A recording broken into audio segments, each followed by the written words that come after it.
नाम रजनी सिंह है, मैं बहराइच से हूँ। अखिल भारतवर्षीय गौंड महासभा से मैं राष्ट्रीय अध्यक्ष हूँ। मैं आई हूँ अभी तो मुझे पता चला इस बात के बारे में, और पिछले 20 साल से मैं दाल मंडी को देख रही हूँ बनारस में रह करके।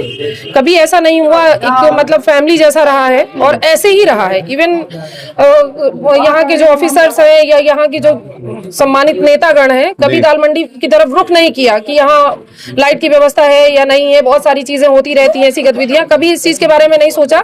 आज अचानक से कई ऐसे घरों को इन्होंने टारगेट किया है कि उसको गिरा करके और दाल मंडी को सुंदर बनाएंगे। तो पहले तो मुझे वो ये जवाब दें कि अगर ये इस घर को वो टारगेट कर रहे हैं या अन्य घरों को टारगेट कर रहे हैं, तो इन घरों का नक्शा भी तो नगर निगम ने ही पास किया था। तो इतने सालों से जिसमें कई पीढ़ियां इनकी गुजर गई और ये घर, ये दुकानें अवैध नहीं थी, इन्हीं के द्वारा नक्शा बनाया गया। तो अब अचानक से सुंदरीकरण और अवैध करार देने का क्या मतलब है? हाँ, ये तो सरासर नाइंसाफी है ना। आप भेदभाव कर रहे हो, हिंदू मुसलमान कर रहे हो कि आपकी सरकार है, आपकी सत्ता है, तो किसी के साथ भी आप जबरदस्ती करोगे।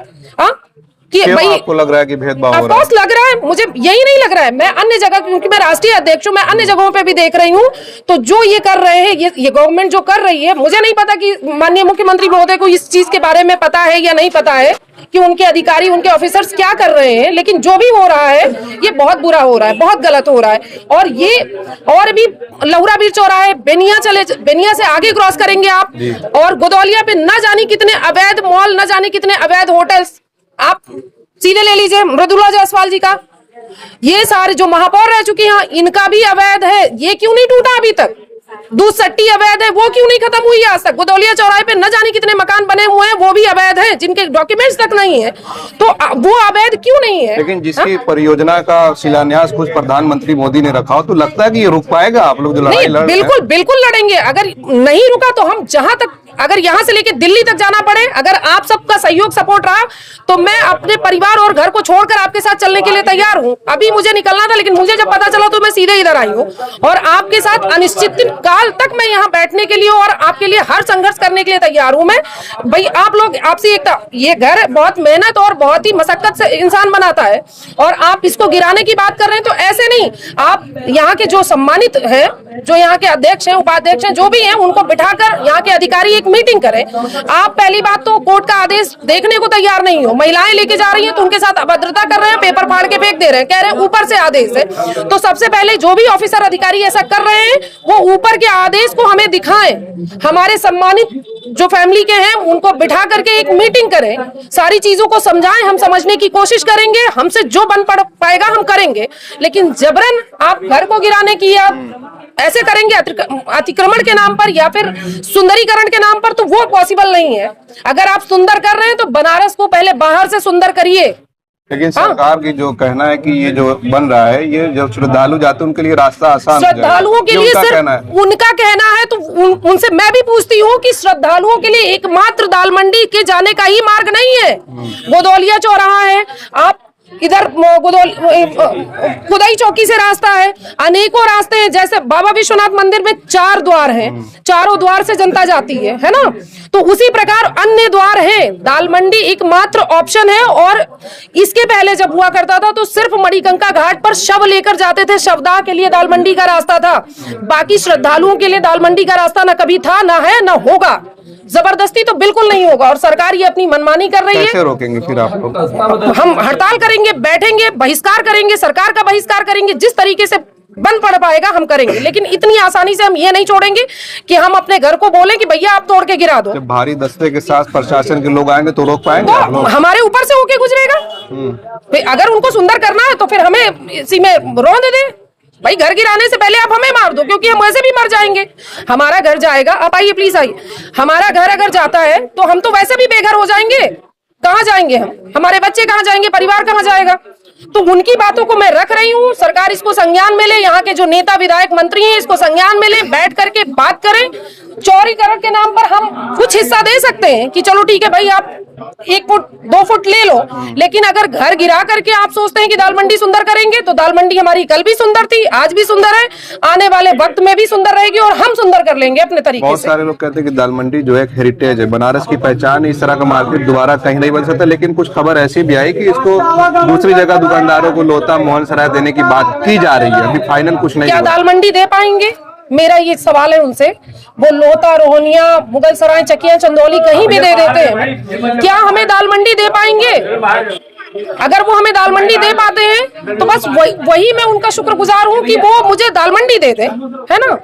हमें कहीं जमीन नहीं चाहिए, हमें कुछ भी नहीं चाहिए। और उन्होंने देने के नाम की अगर बात की है तो आपको मैं अभी ताजा बता रही हूँ कि अयोध्या वासियों को भी उन्होंने देने की बात की थी, उनको आज तक ना मुआवजा दिया और ना ही 1 रुपए दिया। आज वो बेघर हैं, सर पे टोकरी रख करके बेच रहे हैं और कमा रहे, खा रहे हैं। यही सबसे बड़ा कारण रहा कि वो अयोध्या से हार गई, जनता ने चुनाव नहीं किया।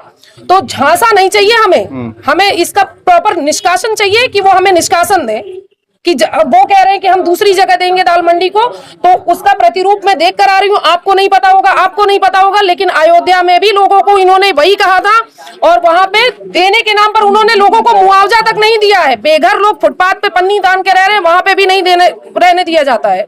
तो पहले बात करें, लोगों के साथ बैठे, एक मीटिंग करें। हम अगर हमारी सहमति होगी, हम उसमें सेटिस्फाई होंगे तो आगे हम बढ़ेंगे, नहीं होंगे तो हम अपना जो भी है कानूनी कार्रवाई करेंगे। और अगर पुलिस प्रशासन या अधिकारी हमें ऐसे ही परेशान करेंगे तो हम पार्टी बनाएंगे, उनको सुप्रीम कोर्ट या हाई कोर्ट हम जाएंगे।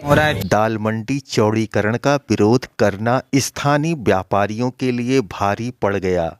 दरअसल वाराणसी विकास प्राधिकरण द्वारा दी गई तहरीर के आधार पर वाराणसी दाल मंडी में शुरू किए गए चौड़ीकरण कार्य में बाधा उत्पन्न करने के आरोप में 30 अज्ञात और 2 नामजद लोगों के खिलाफ मुकदमा पंजीकृत किया गया है।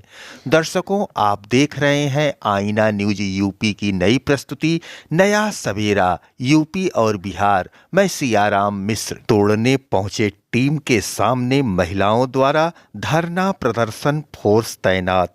श्री काशी विश्वनाथ धाम तक नए रास्ते के लिए दाल मंडी इलाके में 17.4 मीटर सड़क चौड़ी होनी है। इसमें कई निर्माण बाधा हैं। श्री काशी विश्वनाथ धाम तक नए रास्ते के लिए दाल मंडी की सक्रिय गलियां बाधा बन रही हैं। ऐसे में यहां सड़क चौड़ीकरण की प्लानिंग प्रशासन ने की है। प्रशासन अब तक 4 मकानों की रजिस्ट्री होने के बाद ध्वस्तीकरण की कार्रवाई की है। इसी की कड़ी में मंगलवार को चिन्हित मकान पर कार्रवाई के दौरान वाराणसी विकास प्राधिकरण की टीम को काफी विरोध का सामना करना पड़ा। बड़ी संख्या में महिलाएं सड़क पर धरने पर बैठ गईं और प्रदर्शन किया। इसके बाद बड़ी संख्या में पुलिस बल तैनात किए गए। हालांकि ध्वस्तीकरण दस्ता वापस लौट गया। वाराणसी में दाल मंडी क्षेत्र में सड़क चौड़ीकरण को लेकर प्रशासनिक अमला लगातार कार्रवाई में जुटा है। इसी क्रम में मंगलवार को दाल मंडी मुसाफिर खाने के पास 50 लोगों के परिवार वाली 3 मंजिला इमारत गिराने के लिए प्रशासनिक टीम पहुंची थी। यह मकान शकील, शाहिद और राशिद अहमद का है, जिसमें उनके परिवार रहते हैं। महिलाएं और बच्चे भी इसी घर में रह रहे हैं। नीचे लगभग 10 से ज़्यादा दुकानें हैं। इस मकान का विवाद भी न्यायालय में है। परिवार के लोग लगातार न्यायालय की अनुमति के बाद भी एक्शन लेने की अपील कर रहे हैं। परिवार के लोगों का कहना है कि मंगलवार दोपहर बाद अचानक से बड़ी संख्या में पुलिस और प्रशासनिक अधिकारी जबरदस्त घर में घुस आए और 2 घंटे के अंदर मकान खाली करने की चेतावनी देने लगे। इस दौरान पुलिस ने महिलाओं से अभद्रता भी की, ऐसा कहना परिवार के लोगों का है। घर में 24 नवंबर को बेटी की शादी है, सभी तैयारियां चल रही हैं। ऐसे में घर खाली करना उचित नहीं है। वहीं व्यापारियों का कहना है कि दाल मंडी में व्यापारियों को मुआवजे और अवैध निर्माण के नाम पर परेशान किया जा रहा है। मुआवजा सिर्फ दुकान मालिकों को मिल रहा है, जबकि किराएदारों को सिर्फ इधर उधर धक्के खाने पड़ रहे हैं। अब तक जितने भी मकान रजिस्ट्री के बाद गिराए गए हैं उसमें सिर्फ मकानों के मालिक को ही पैसा मिला है, जबकि दुकानदार जो किराए पर हैं या जिन्होंने पगड़ी देकर दुकान ली है उनको कुछ भी नहीं मिला है। हालांकि प्रशासन ने सतर्कता बरतते हुए भारी पुलिस फोर्स की तैनाती दाल मंडी के दोनों एंट्री पॉइंट पर की है। बैरियर लगाकर दाल मंडी जाने वाले रास्ते भी बंद कर दिए गए हैं। दाल मंडी में 14.4 मीटर सड़क चौड़ी होनी है, जिसमें फुटपाथ और नाली हरियाली के साथ बैठने की व्यवस्था भी की जा रही है। काफ़ी सारे काम अंडरग्राउंड होंगे। इसके लिए 115 करोड़ रुपए खर्च होने का अनुमान है। लगभग 625 मीटर की यह सड़क 2027 से पहले बनकर तैयार हो जाने का लक्ष्य रखा गया है। अभी इस साइड से देख सकते हैं ध्वस्तीकरण का कार्य हो रहा है, तो चलिए पास से दिखाते हैं।